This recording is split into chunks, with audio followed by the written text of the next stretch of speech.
Magandang umaga, Pilipinas. Alamin natin ang magiging lagay at tayapan ngayong araw ng Huwebes, 15 January 2026. Para sa ating synoptic situation, ang ating minomonitor na low pressure area ay naging isang ganap na bagyo na nga kahapon. Ito ay unang bagyo sa taong 2026 at binigyan na pangalan na Ada. Ito ay huling namatan kaninang alas 4 ng umaga sa layong 465 km east ng Surigao City, Surigao del Norte. Ito ay may taglay na hangin na 55 km per hour malapit sa gitna at may pagbugso na umaabot na 70 km per hour. Ito ay kumikilos northwestward sa bilis na 20 km per hour. Samantala, northeast monsoon or amihan ang patuloy na nakakapekto dito sa northern at central Luzon.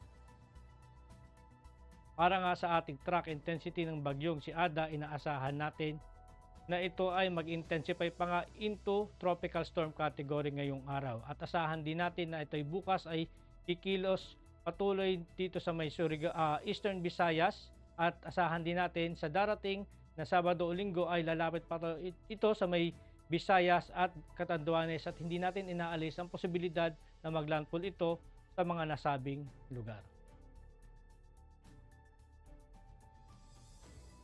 Nakataas naman ang tropical cyclone wind signal number 1 dito sa Sorsogon, southeastern portion ng Albay, Samar, the eastern portion ng Biliran, eastern and southern portion ng Leyte, Dinagat Island, Surigao del Norte at Surigao del Sur. Para naman sa ating general area forecast, dulot nga ng northeast monsoon o amihan, asahan natin na maulap na kalangitan na may kalat-kalat na pag-ulan, partikular na dito sa Cagayan, Isabela, Aurora at Quezon. Asahan din natin na maulap na kalangitan na may mahinang pag-ulan, dulot nga din ng northeast monsoon dito sa may Metro Manila, Cordillera Administrative Region at titirang bahagi ng Calabarzon at Cagayan Valley. Asahan naman natin na maulap na bahagyang maulap hanggang sa may mahihinang pag-ulan, partikular na dito sa Ilocos Region at titirang bahagi ng Central Luzon. Asahan din natin ang bahagyang maulap hanggang sa maulap na kalangitan na may pulupulong pag-ulan, partikular na dito sa natirang bahagi ng Luzon at Visayas. Asahan naman natin ang maulap na kalangitan na may kalat-kalat na pag-ulan, pagkulog at pagkidlat dito sa may Central Visayas, natirang bahagi ng Eastern Visayas at dito sa may Eastern Samar.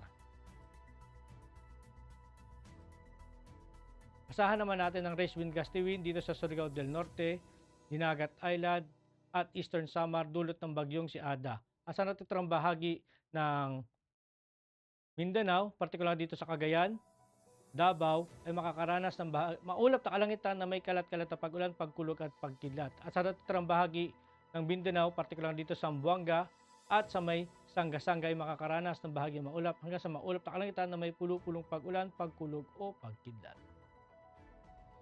Para naman sa impact ng flight operation, asahan natin dito sa may Eastern Samar, Surigao del Norte, Dinagat Island, Central Visayas, Eastern Visayas, Eastern Mindanao, Albay, Sorsogon, Masbate, and Catanduanes.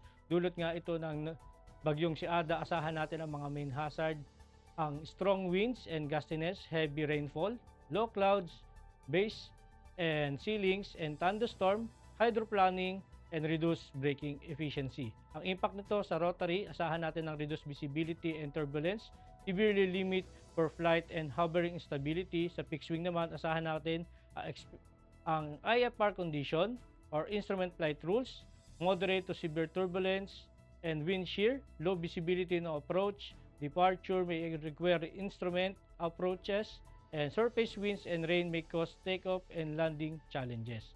Dito naman sa Cagayan, Isabela, Aurora, Quezon, Metro Manila, Cordillera Administrative Region, the rest of Calabarzon at tatirang bahagi ng Cagayan Valley dulot nga ng northeast monsoon, asahan natin ang main hazard, ang cool and dry and northeasterly flow bringing strong winds and light rains.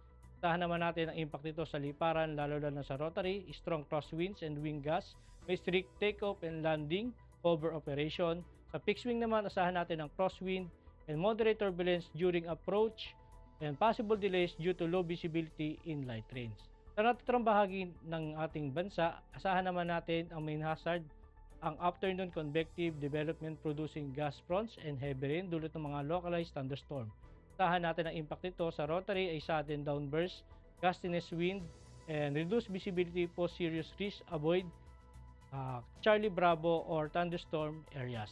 Sa fixed wing naman, severe turbulence and wind shear during approach and departure, temporary delays or diversion possible.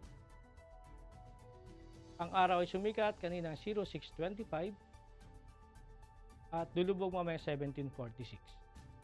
Meron naman tayong moon illumination 11% decreasing. Para maging updated sa lagay-atayan ng panahon, i-follow lang ang aming social media accounts ng Air Force Weather Center. At yan lang po lagay ng ating panahon at sa ngalan po ng aming commanding officer na si Colonel Alvin John Cugador, Pap Jesse. Ako si Staff Sergeant Edmar B. Sagadraca Jr., Philippine Air Force Weather Broadcaster ng Air Force Weather Center. Muli magandang umaga, Pilipinas.